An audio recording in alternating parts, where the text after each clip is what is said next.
Okay. The Clarkston Independence District Library Board of Trustees meeting is reconvening at 1:40. 7:40. 6:40. 6:40. I'm like, well, that was well done. Oh, my. Well, you know, you've never had to do that before. So. Right. The Board of Trustees meeting is reconvening at 6:40 p.m.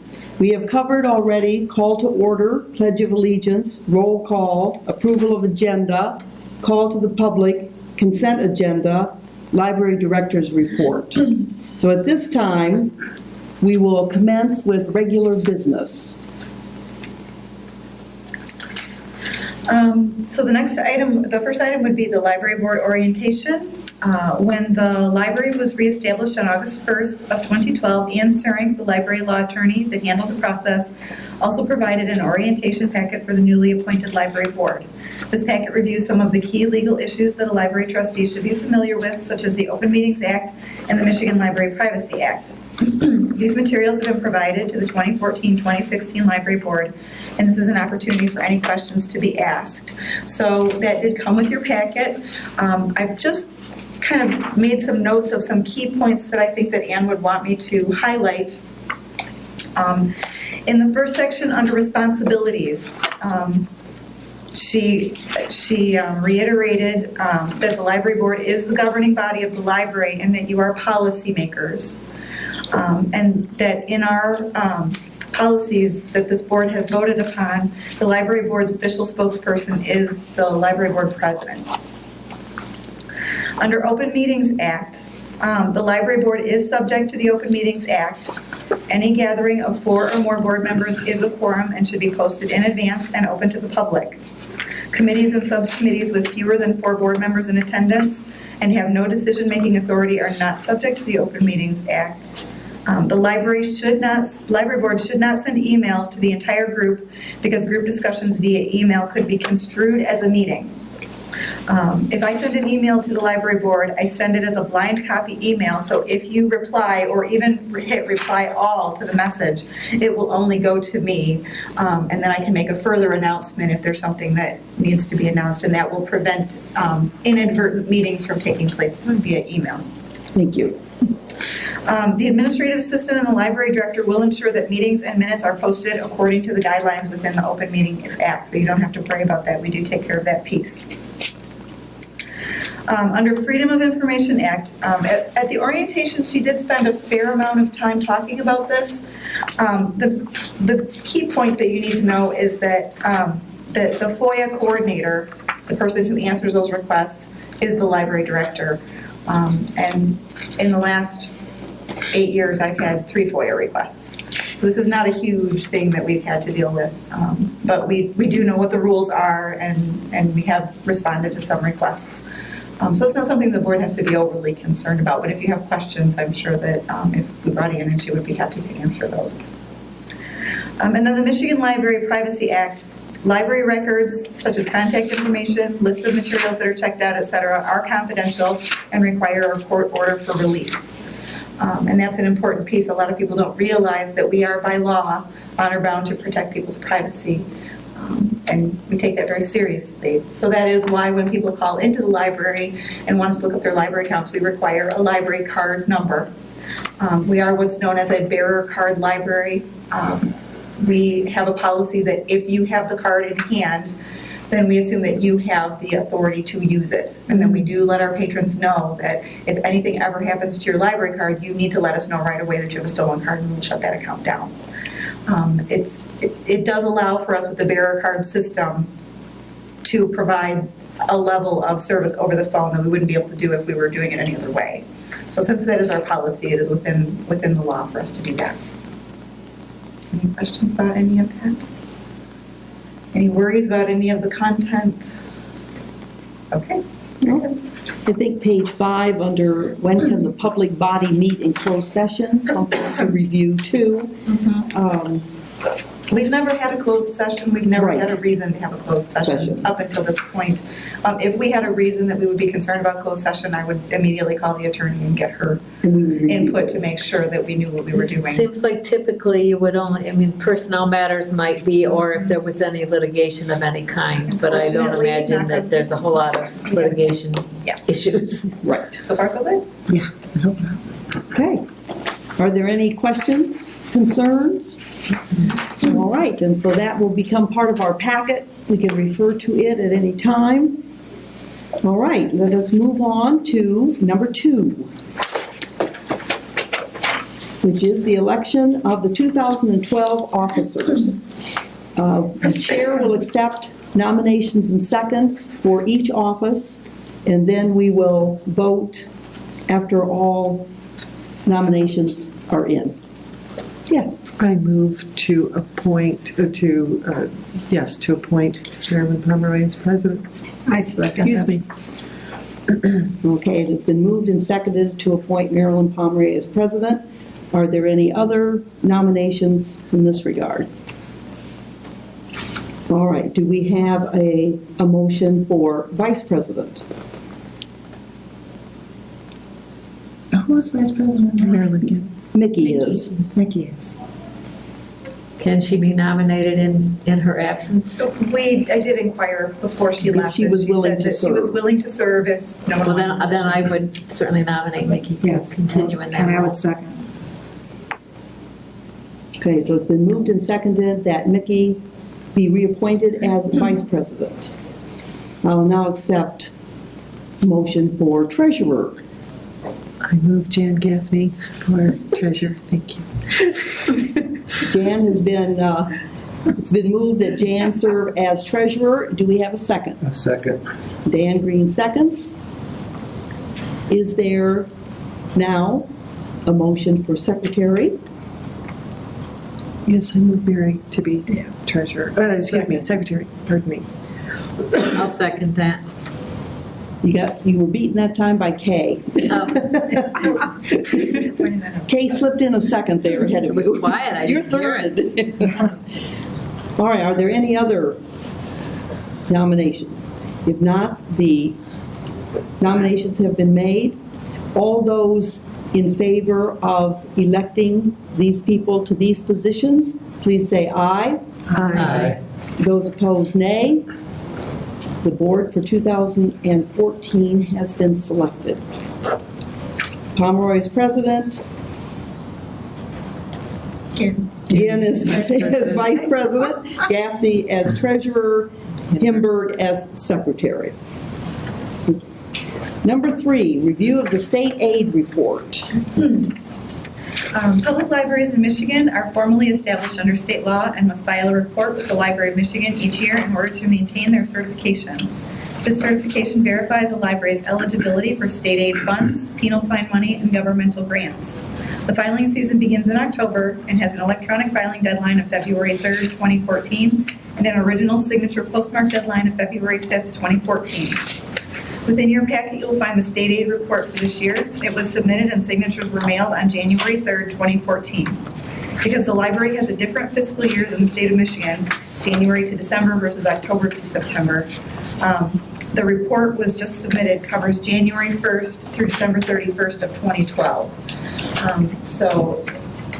I'm putting it out there so that if you have any questions, but basically what we do is we collect statistical data for, in this particular case, the January 1st to December 31st fiscal year, and we submit it to the state to verify that we are doing the various things that we need to do as a library in order to be legally certified. We have to be open a certain number of hours, we have to have a certain amount of certified staff, we have to have a budget. There's a number of things that we're verifying by submitting this report. And how long is this report exactly? 14 pages, it looks like.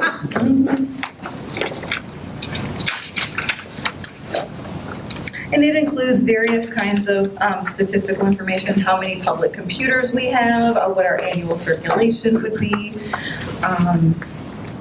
what our budget is for staff, what our budget is for materials, what our budget is for capital improvements, how many people come to our programs, what kind of benefits we offer to the staff, just a variety of information. And it is a uniform report that all the 384 library systems in Michigan have to submit.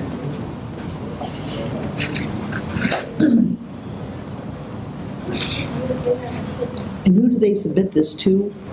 It goes to the Library of Michigan, Okay. which is the entity, the state librarian's office, which is the one that, when we reestablished the library, she was the one that signed off on our reestablishment after we jumped through all of the hoops that we needed to do for that. So this verifies that we are following all of the rules from one year to the next. So you can't just establish and then let it all fall apart. You have to verify every single year that you're following all the rules. Thank you. Thank you. Okay.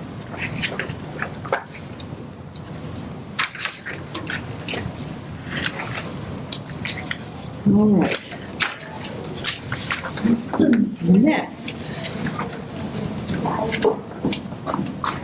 is our review of the 2013 year-end financials and the budget allocations for last year. In your packet is the initial financial for 2013 year end. And I'll do a little bit of a review of that, and I do have a handout.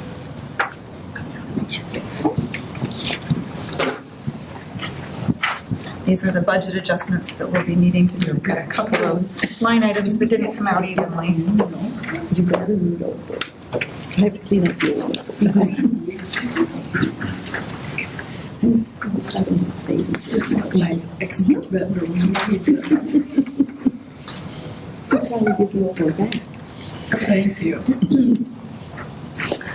So if you look at the one that was actually the handout that was in your packet, the vertical one, Sharon Duckworth is our accountant, and she pointed out a few things in the revenue. Column A is the 2013 budget as approved by the library board. Column C, she took out column B because it was an unnecessary piece of information and it was confusing. Column C is the 12-month actual. And then the very, very last column, the one on the far right, is column C minus A. So it's any variance between what was planned and what actually happened. Now, under revenues, there are a few things that look like anomalies. Under property taxes, that number is in parentheses. It came in under what we anticipated that it would come in at.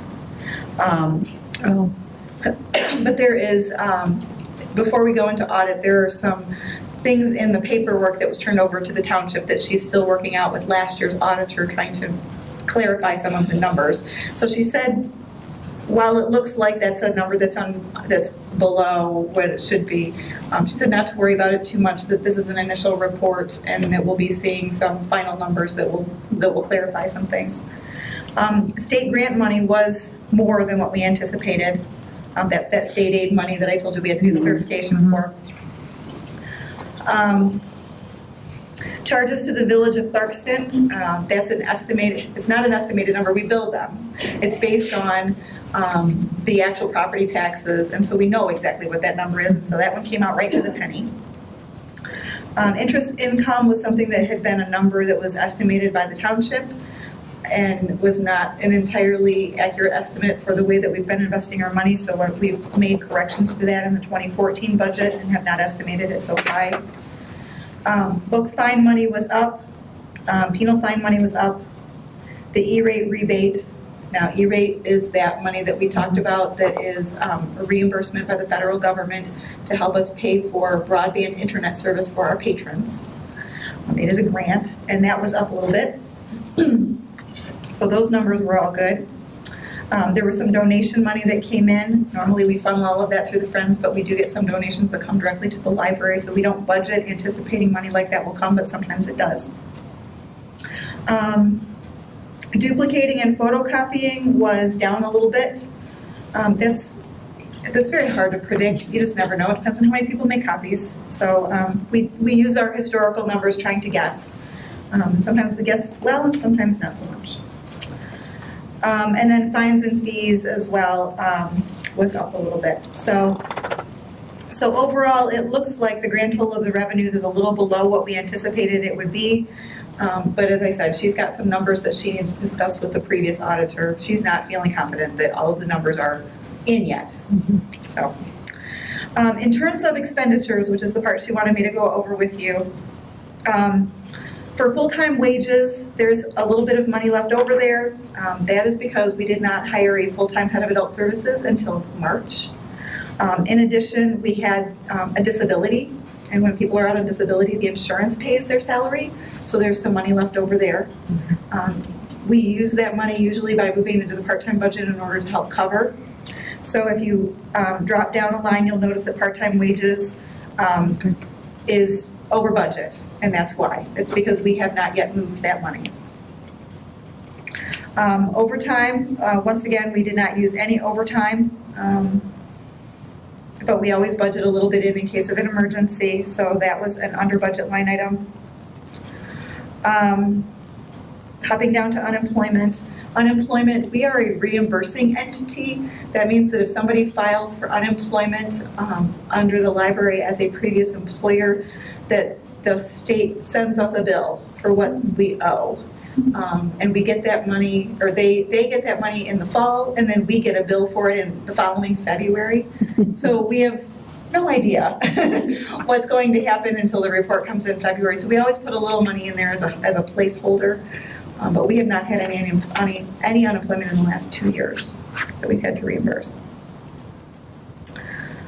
FICA, we obviously, because we had some money left over in a wage line item, it's based on the amount of money that you budget for wages, and because we have a little money left over there, there's a little FICA money left as well. You'll notice health insurance. Now, health insurance there's a fair chunk of money left, and that's because we budgeted based on what health insurance was the previous year, but we had to put in place those caps. The employees were paying more, but until we actually had a chance to go through the year and see what those actual numbers were, I was not really brave enough to lower that budget. I didn't want to come out shorthanded. So there's money left in that line item. Life insurance, we had a change in one of the employees, and so the life insurance was different based on the age of that employee. So there's a little bit of a differential there, which we can easily cover from another line item. Retirement, MERS, there's a little bit left over in that line item as well, and that's also because we had an employee that didn't start until March. OPEB, that's the retiree health care. That's the program that used to be a policy that we guaranteed healthcare for life. And now what we're doing is a MERS healthcare savings program in which we're giving our employees the money up front in an investment account. We put in that line item for 2013 the amount of money that the township had told us that we would need to put in order to meet our fiscal responsibility for that old policy. Because we're doing this new plan where the employees are getting the money on the front end, the amount of money that's needed is significantly lower. And actually the employees, because we have such a young staff, are really excited about this plan because when they leave, they take it with them. And they can actually tap into it as soon as they separate from the library should they want to do that. So to them, it's a much more flexible plan and they're very pleased with it.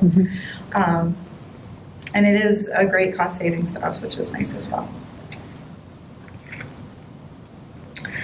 Workers' compensation, disability short-term and disability long-term, those are very, very tiny estimates that, you know, we didn't quite hit the number on the mark, but we've got some money in other line items, so we should be able to cover it, and that's what the budget adjustments are about this evening.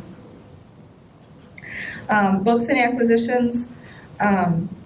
So disability ST and disability LT, short-term and long-term? Short-term and long-term, yes. Okay. Yep, sorry. So those three were the ones that had just little deviations. We estimated, and we were $37 short in workers' comp, we were $180 short in short-term, and we were $405 short in long-term. And that could have even been because of the changes in the employees, so. For books and, sorry, I didn't mean to get ahead. Okay. Under books and acquisitions, under this budget, we were a little bit over budget in the adult books, but we were under budget, a little bit under budget in children's books and teen books, and we always put in a miscellaneous of about $1,000. And essentially what had happened in the case of the adult books is I had told him that he had that $1,000 for miscellaneous because we weren't going to need it, and so he spent it, but it came out of the line item, his usual line item. So really, it's only minus 35. it's really, yeah, it's really only mine. Well, and as far as the secondary line items, the auditor is concerned with the 982 line item. 982.1, 982.2, 982.3, and 982.4. Those are breakdowns specifically for the librarians to help them so that they don't have to keep such detailed spreadsheets. I'm able to print this out, and the 3 librarians who have different budgets, we break down the book budget for 4 people to spend, essentially, is what we're doing. And this allows them to see that. So really what the auditor is looking at is whether or not the book budget is under budget, and it is within $5,000 of the budget. It's actually, there's a little bit of a surplus there. So, so the auditor is not concerned, but I'll go ahead and recommend a budget adjustment this evening so that it all looks nice and tidy for us as well. For professional and contract, or for professional fees, for professional fees, we have under legal, we were over budget a little bit by $174. And under professional and contract services, 818, we have a surplus. Now that surplus, you'll see in a few minutes, it's because we had an item that used to be billed to professional and contract services, and it really is an equipment maintenance item. And so we did go ahead and bill it to equipment maintenance to get it in the right line item, and then I'm recommending a budget adjustment so that the money is there to cover it. And it really is, it's our maintenance agreement on Polaris, which is our integrated library system. That's the software and the hardware that runs the checkout system for the library. And for some reason, the township had been putting it under professional and contract services. It really is equipment. And it was making it difficult when I do the state aid report to give them accurate information on how we're breaking down our budget, because it's a $14,000 expenditure and it was in the wrong place. So I was having to manually go through and move that money around. So I'm making a recommendation we put it where it belongs so that next year the state aid report will be that much quicker. And easier. And a little bit easier, yeah, a little bit easier. Under bank fees was a new budget for us. We had never had a line item for bank fees previously. It had always gone under professional and contract services, and the accountant wanted us to track that. But the budget was passed by the library board without putting that in, and we did not know how much it was going to be. So essentially what I'm recommending tonight, and I'll go over all these recommendations for budget adjustments one by one, is that we would take it from professional and contract services and put it in its own line item so that from one year to the next, the board knows what we're spending on bank fees. So. But we didn't really know how much it was going to come out to be, so we didn't want to make a budget adjustment too early and then have to make another budget adjustment. She just said wait till the end of the year. In terms of special events, that's our programming budget. We came in under budget on those line items because of very generous Friends of the Library, which was very, very helpful. But there are a few bills still coming in, so there's not quite the surplus that it looks like there is. Telephone, that's another thing that is a little bit difficult to estimate. We came in under budget on that. Insurance, we came in $37 under budget. Heat, it just depends. I have a feeling we won't have quite that kind of No cushion this year. situation in 2014. We may run out of money for heat halfway through this year at the rate we're going, I'm not sure. Electrical, we hit pretty close. Water and sewer, we hit pretty close. So utilities in general, we did fairly well. Okay. Building and grounds, we came in, we were over budget in that area. We anticipated that was a possibility with some unexpected repairs, with the amount of snow plowing that we've been doing and some things like that. And then equipment maintenance, as I mentioned, we were going to be over budget in that because there's an item that we want to move into this line item. Printing and publishing it looks like there's a surplus there, but I believe we still have a bill outstanding. And that would be printing and publishing covers the newsletter, our newsletter that goes into the Parks and Rec magazine. And it's approximately $1,200, and there's $1,200 sitting here, and I'm pretty sure that we have not paid because that goes out at the end of December. Yeah. And they are notoriously a little behind sending out that bill, so I'm going to have to kind of spur them on a little bit and make sure they do that, because I'm pretty sure that line item is going to come out just about to zero. Subscriptions, we did come in under budget this year, which I think that we did really well in terms of, well, we struggled a little bit. Subscriptions come and go. And every time a magazine subscription gets canceled, then we try to replace it with something new. And so we end up with sometimes a little bit of a surplus there. It's hard to guess with the comings and goings of magazines in this day and age. We did have some people, businesses in the community that also donated some magazine subscriptions, so we saved a little bit of money there, which was also nice. So there's a little bit of money left.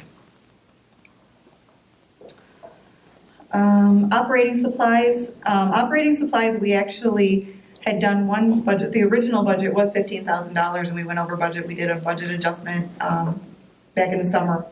And operating supplies is another one that's very difficult to judge, because it does depend on how much the printers are getting used, how much the copiers are getting used. We had some changes in the way we were purchasing materials. For example, our new head of adult services is buying more DVDs that are series DVDs, which means we're needing a lot more security boxes. And so that raised that budget, whereas the previous head of adult services was buying fewer. And so we've had some changes in the development of the collection, which have created some differences in operating supplies as well. So we'll have to do a little bit of a budget adjustment for that. And there is money that we can use to do that. So we did fine in DVDs. I believe there are a few bills coming in, so that number, when we get to the actual finals for the year, will probably be pretty close to zero, I think. Conferences and workshops, we had a little bit of money left, and mileage, tiny little bit of money left.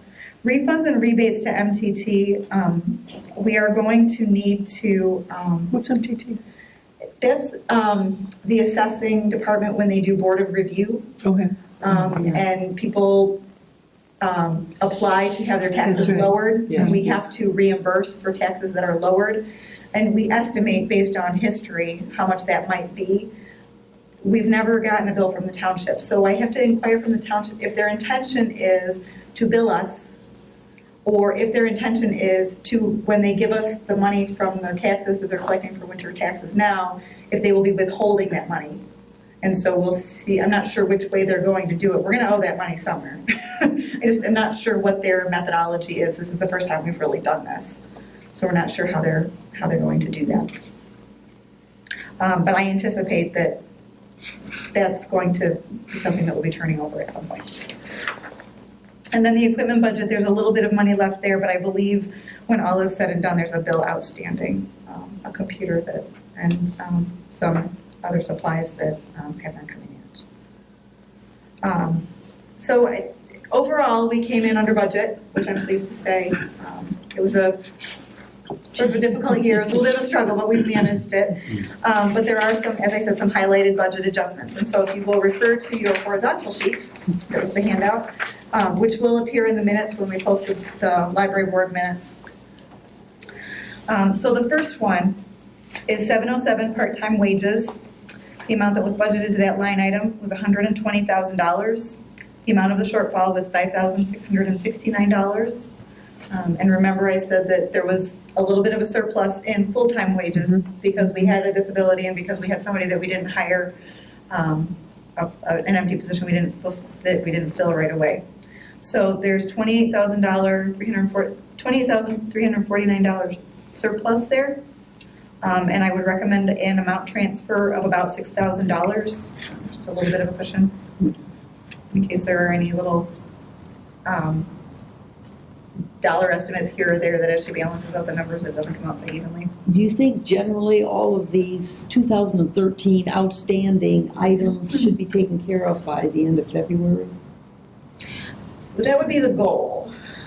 I'm not really sure exactly how long it's going to take us. The accountant is going to come the week of the 11th, and she's going to sit down with Debbie, and they're going to go over all of the, essentially what there's a list of bills that were paid in January that you've seen on your consent agenda, the ones that, all the check runs that we've done.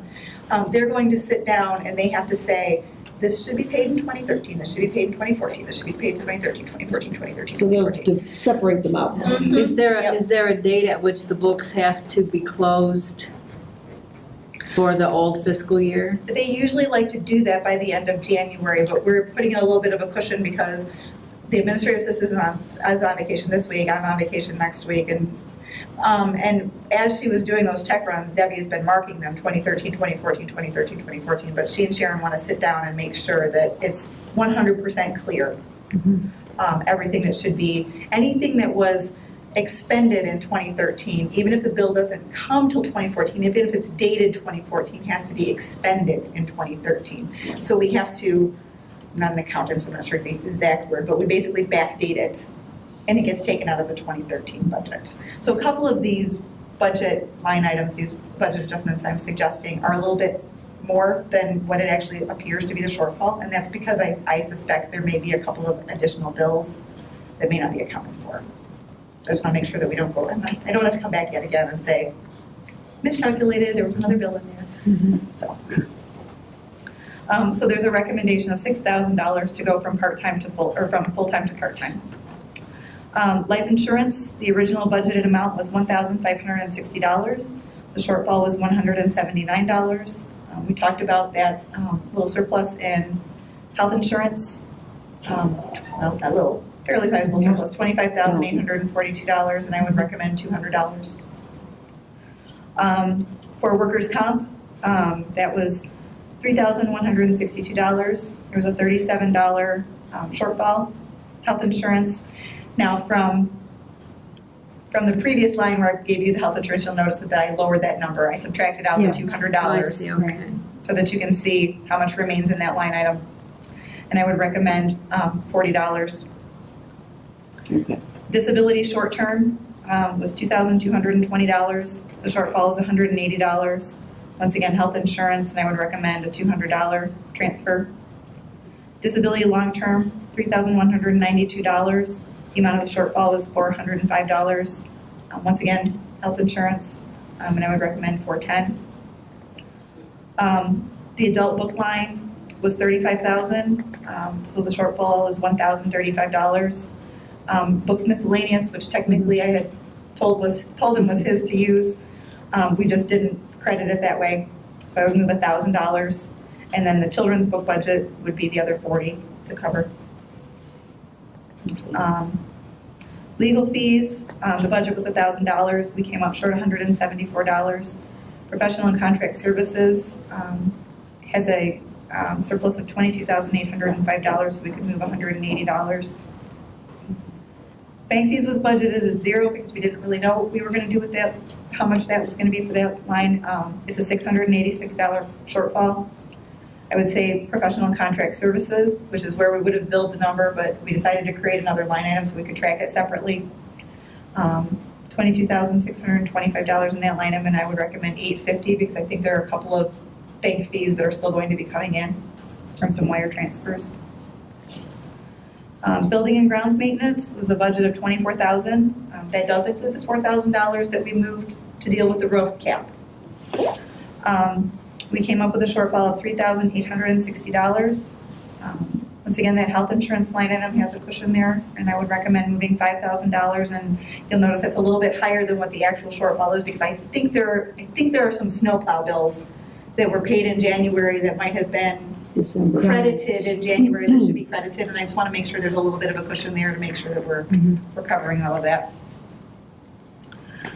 Equipment maintenance, that was a $25,000 line item, and it's a shortfall of $15,975. Now that is because of a specific bill that we moved into a line item.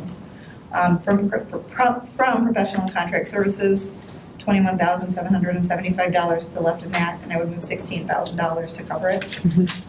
And then operating supplies originally was $17,000. We were $2,214 over budget. And once again, that health insurance line item could cover that at $3,500. And I think there might be a couple of small bills still floating out there. We want to make sure I'm right here. Any questions?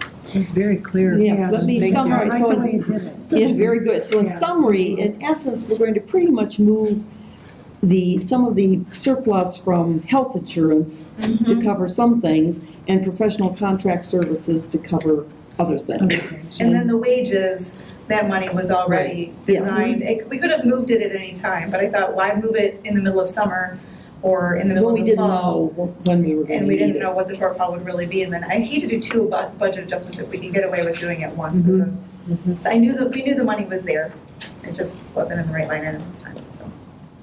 This is great. Okay, Yeah, thank you. It's very very clear the way you clear. did it. Are there any other questions or comments regarding this area? If not, I'll accept a motion to approve the 2013 budget adjustments as presented. I would make that motion. Is there a second? I'll second it. Okay, it's been moved in a second that we approve the 2013 budget adjustments as presented. Any comments or questions about that? Everyone in favor, please say aye. Aye. Those opposed, nay. The motion carries. Okay, the next item, joining the MI library card, Mel. Okay. Due to recent changes by the state library to statewide library reciprocal borrowing agreements, the library's head of circulation is requesting that the library become part of two reciprocal borrowing programs that will maintain the reciprocity services to which our patrons have become accustomed, as well as provide some expansion of service. And he has provided a memo with some background. In a nutshell, we've been part of the MishaCard program for many, many years. That is a reciprocal borrowing program that goes statewide. The state developed a program. We have MELCAT. MELCAT is our interlibrary loan statewide program. And there is an arm of MELCAT that is for actual in-house services. Interlibrary loan is when one library loans to another library so that the patron can then check it out at their home library. Visiting patron is something through MELCAT that allows you to take your library card and say, see, I'm from another Michigan library, may I use your library while I'm here visiting or vacationing or babysitting my grandkids or whatever reason I happen to be in town. The MishaCard program was for that purpose. The state canceled MishaCard because they wanted everybody to join MELCAT Visiting Patron. Unfortunately, there was a bit of an outcry by the library community because there are some aspects to the MishaCard program that are a little bit simpler to execute for some of us that are libraries that are very close together. For example, our library and the Holly Library and our library and Oakland University and some of those. So the cooperative directors, we are part of, every library is part of a cooperative. Our cooperative is the library network that basically serves Wayne and Oakland County. All the cooperative directors got together and they created My Library Card, which is essentially a resurrection of MishaCard, almost exactly as it was. And libraries are joining it. And so we kind of waited it out to kind of see how it was going to play out. And what Bill's recommendation is that we join both for very different reasons. The MishaCard program, which has been replaced by the My Library Card, as I said, is a very simplified visiting patron system that would allow very closely geographic libraries to do reciprocal borrowing. Easier, much more easily. The MELCAT system is a little more involved technologically speaking.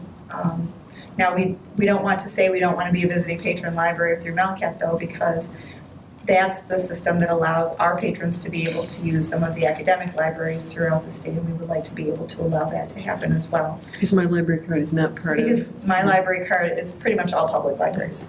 And these are public libraries in Oakland and where? Well, both programs are statewide. Right, oh, okay. One of them is designed specifically for public libraries and is a much more simplistic, easier to execute system. So that's our MishaCard. So that would be our old MishaCard. The visiting patron is a very important piece though, because specifically the International Baccalaureate Program has used to use the MishaCard system for their students to go to Oakland University for a specific field trip, a specific project. Oakland University is not rejoining this My Library Card they are now a Mel Visiting Patron Library. If we do not join Mel Visiting Patron Library, our patrons lose that opportunity to utilize that library for this purpose. So after Bill and I have been kicking this around since October when they first announced that this was going to happen. And we kept saying, well, we should do one or we should do the other. The reality is Let's just do both. we need to do them both until the dust settles in order to make sure that our patrons are getting the biggest bang for their buck and the services that they're accustomed to. We thought we might be able to just pick one or the other. It's not really working out that way. So we need to play along with both, I think. Is there a cost? No. Okay. What's the downside? There isn't really a downside. We were just thinking it would be simpler not to have, well, we're part of this My Library card, and we're part of this, and we're part of this, and we're part of the other, because we do reciprocal borrowing through TLN. There's a lot of different programs, and we thought it would be easier if we could just pick one, but the reality is most libraries are joining all of them to provide their patrons with the most robust. Most extensive service. And the most extensive service. So until some of these start to die out, the best thing to do for our patrons is to join them all. Now, Bill did say that in terms of the My Library card, I did tell him, now put in here the costs, they're going to want to know that. So he estimates to buy the tiny little stickers that we put on their cards, that they're 3 cents a piece for the labels, and they're $3 for 100 labels, and the other ones are 2 cents per label, and the window cling is $1, so he estimates it needs $31, which I think we can probably manage out of the operating supplies budget this year without too much difficulty. So I don't mean to make light of it, but it was funny because. That's cute. No, so is that to identify, say, for example, that I wish to use Yep. the Orion Library?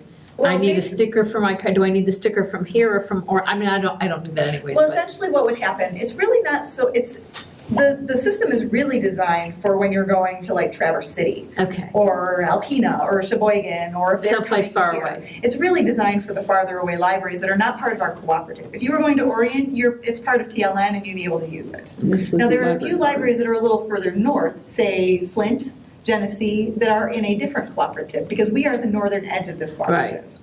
So if you, for example, wanted to go up to the Genesee District Library, very nice library system, the only way you could do that would be through this My Library card, what used to be Misha card. You would come into our library and you would say to us, you know what, I want a My Library card sticker because I know I'm traveling. Okay. We would put that sticker on, and then when you would get to that library, the other library would say, oh, you're part of my library. Sure, we'll help you out. And so that's kind of the way that works. So actually, we need to make sure the public is aware of these so that they can get their stickers if they're If going they need somewhere. it, yeah. And they're pretty aware of it, and basically what will happen as we implement this program is that as people come in with that Misha card sticker, we will replace it with the new library sticker because we'll assume that they want to still use that service, and then we'll offer it to new people as they come in as well. So, the savvy people who do a lot of traveling and are really, truly library users wherever they go know about the program and are already on our case because it expired as of December 31st, and we really weren't ready to make a decision. And I wanted the new board to come in and to be able to have a chance to talk about it at the meeting. But in So. terms of like the Melcat, which I know is what a lot of people do, none of that changes. We still go and. Yeah, yep. And that one, if you were, for example, using the Melcat in order to check out materials, for example, at Oakland University was my example, they already know that we're a participatory library. So no stickers, no involvement in that way is necessary. Basically, we have to sign an agreement saying that we will follow what their rules are, and then they put us in the system. So in terms of the execution of it within house, in terms of checking out the materials, it's a little clunkier. It was designed for the Millennium software, and we have the Polaris software. And Of course. so it's a little bit, So the problem is at the desk. it is. It's a little bit clunkier, but the reality is that the people coming in who would utilize our library from another place are probably going to be using that My Library card. Our patrons, for example, that are going nearby are most likely to use the My Library, but the Mel visiting patron, we want to make sure that you have that opportunity. That, for example, if you were up in the Upper Peninsula and you wanted to go to Northern Michigan's University Library to do something, or if you were doing genealogy research and you wanted to use one of those academic libraries, we want to be able to, for you to know that you have that service. So, Very good. Okay, well, Okay, so I'll that's, move that we approve the Clarkson Independence District Library to join the My Library Card and Mel Visiting Patron programs and authorize the library director to sign any necessary paperwork. I second. Dan seconds. Any other question or discussion? All right, if not, all those in favor, please say aye. And those opposed, nay. The motion passes. All right, number 6. okay, review of quotes for new copier. Photocopiers are an important resource and service in a public library, but are subjected to heavy use and need to be replaced on a regular basis. The current photocopier was a joint purchase by the Friends and the library in the spring of 2008. It has served us well, but has become increasingly unreliable and requires frequent service. Bill wanted me to point out in your handout, the library or the Lions Club part of your handout. Oh, yes. There's a stripe. That's our reliable copier in action. We've had somebody come in to fix that stripe 3 times in the last 2 weeks, and it keeps coming back. And sometimes people don't want to stripe. And most people don't want to stripe Sometimes on them with their copy, yes. Included in your packet, you will find 3 quotes for Ricoh, Toshiba, and Xerox for copier leases on equipment similar to what we currently have, with the added feature of scan to USB, which is a service that our patrons have been requesting. These lease costs are compared to the cost of maintaining the current copier. While the Toshiba proposal is the lowest price, we are recommending the Ricoh copier. We are familiar with this equipment and have been very satisfied with the service. As part of the review process, we did contact Township Clerk Barb Plata for her comments on their recent experience with Toshiba copiers. They struggled at length with their Toshiba equipment, and when the lease ended, they selected a different company, and she absolutely said she would not recommend going with Toshiba. They were very unhappy with that. So if you look at the little spreadsheet, the current copier, the 2008 Ricoh, has a monthly maintenance of $422 with a total annual maintenance cost of more than $5,000. The Ricoh has a monthly maintenance of $189.50 and a monthly lease cost of $205.70 for a total of $4,584. So the new copier actually would be less than what we're currently paying. The Toshiba is $143.50 for the maintenance and $176.15 for the lease for $3,835.80. It is the least expensive, but I'm a little bit leery of that based on the review that we got. And then the Xerox is the most expensive.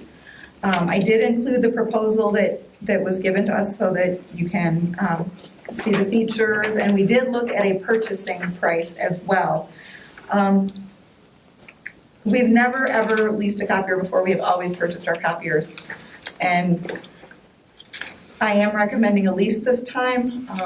I've never been a big fan of lease, but I'm starting to see the value in a lease in that when we buy a copier, we run it into the ground. Yeah. And then once you've run it into the ground, they are considered hazardous waste, and you have to pay somebody to take it. When you lease the copier, at the end of the lease, they take it. And The other piece for me for leasing is that technology changes, and copier technology doesn't change as quickly as some other types of technology, but it still does change. And that gives you the ability to Upgrade. upgrade. absolutely. Yes, And we did get burned a little bit on this copier. We bought this copier and we were really, really pleased with it. And then shortly thereafter, they started offering this scan to USB where you can use your copier as a scanner. And that's exactly. And then we That's owned the what you said. copier, and so we had to sort of wait until it died yeah. before like we a could car. justify. I mean, I don't know if over the life of the machine where your costs are in terms of that, but it's kind of nice to be able to update. You're gonna have a more reliable machine Yeah. if at the end of the lease you get a new machine in. And if the technology hasn't changed, typically they'll offer some kind of a buyout anyways. Yeah. And the other thing is, in terms of the copier, I think a lot of people are maybe hearing us talk about copiers and saying, wow, isn't that outdated technology? But we also do use it as a network printer. We send posters to it, we send, the public sends things to it as well. We have, when our copiers that are connected to the computers get backed up, it automatically will reroute. We can reroute them to the photocopier, which is maybe not getting as much usage at that particular moment, and it allows for bigger paper, which our printers only go up to legal size, and our copier goes up to 11 by 17. So where people might be listening to us talking about photocopiers and saying, well, why are you worried about a photocopier? It gives us a level of flexibility. And again, if you decide in 3 years or whatever the lease is, that, well, maybe you don't really need a photocopier. Yeah, How long is the lease? it's a 3-year lease. Okay. That's- At some level, actually, I think it might be 39-month lease. I'm sorry, hang on. But I'll bet that the township was glad that they had a lease and they didn't buy those Toshiba's. I think so, yeah. It's It is a 39. 39, I'm sorry, it's a 39-month. Apparently 39 is a standard lease agreement. And the first quote came in as 36, and Bill sent, when the other two came in as 39, he sent the first one back and insisted that they all be 39 so that the numbers would all match up, so. Okay. And isn't a RICO the one we're currently using? So the patrons would be the most used to that? And it is essentially the copier that we have, but it is upgraded, so the control panel is going to look similar. The actual copier, physical copier itself is going to look similar. And I have to tell you, when we got the RICO, it looked so different from our previous copier. It did freak some people out because I don't know how to use that. So this one, it's not going to look really any different to them, which is a little bit reassuring. I think at some level it'll have those additional features, but maybe won't look so intimidating. It'll feel familiar. And there's a level of familiarity with things for people. All right. Accept a motion to approve the lease. Well, I move that we approve the lease of the RICO copier as presented. Is there a second? Sorry. Okay. Doesn't matter. There's 2 seconds. Did you get? Who's second? I think Allison was quick and Allison Jan was was quicker. right behind her. Okay.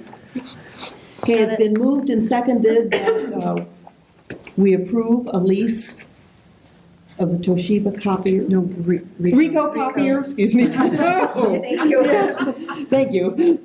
All those in favor, please say aye. Aye. Opposed? Motion is carried. Thank you. Okay, number 7. Okay, last item. Last but not least. When the library reestablished in 2012, the township treasurer assisted us in opening bank accounts for both checking and investment of our fund balance. The account for our fund balance is at the Huron Valley State Bank. Because this bank is based in Highland Township, conducting business can be inconvenient. After a discussion with the library's accountant, it was suggested that we look into moving the funds to a local bank. In addition, the funds from the collection of winter taxes should be transferred into the library's account very soon. This will be 90% of our annual budget. Because the FDIC only insures $250,000 per account, we want to divide those funds up into multiple accounts so that all of the money held by the library is insured. I would like to work on this with the library board treasurer to develop a layout of accounts and provide an update and request approvals for any account changes that may be needed. I just wanted to bring this up though because we have 2 banks that we utilize. We have the Flagstar account. We have 2 accounts at Flagstar. And then we have this Huron Valley account. And we've struggled a lot with the bank being at such a distance. And it's customer service is fine. They're really trying, but it is very, very far away. And there are some local banks that I'm sure would love to have our business, and I would feel really good about moving them a little bit closer to home. So you and Jan will meet and then make Recommendation to it. And the accountant kind of gave us a layout of what she'd like us to do, so I can gather that data, and Jan and I can just go over it and then bring it to the next meeting, and it wouldn't Sounds take a very good. long time to do it. Okay, Okay. that sounds fun. All right, in that case, I would make a motion that we adjourn. I is will there a second? Yes. Those in favor, please say aye. Aye. And opposed? No one is opposed. We are adjourned at 7:33. If that's acceptable.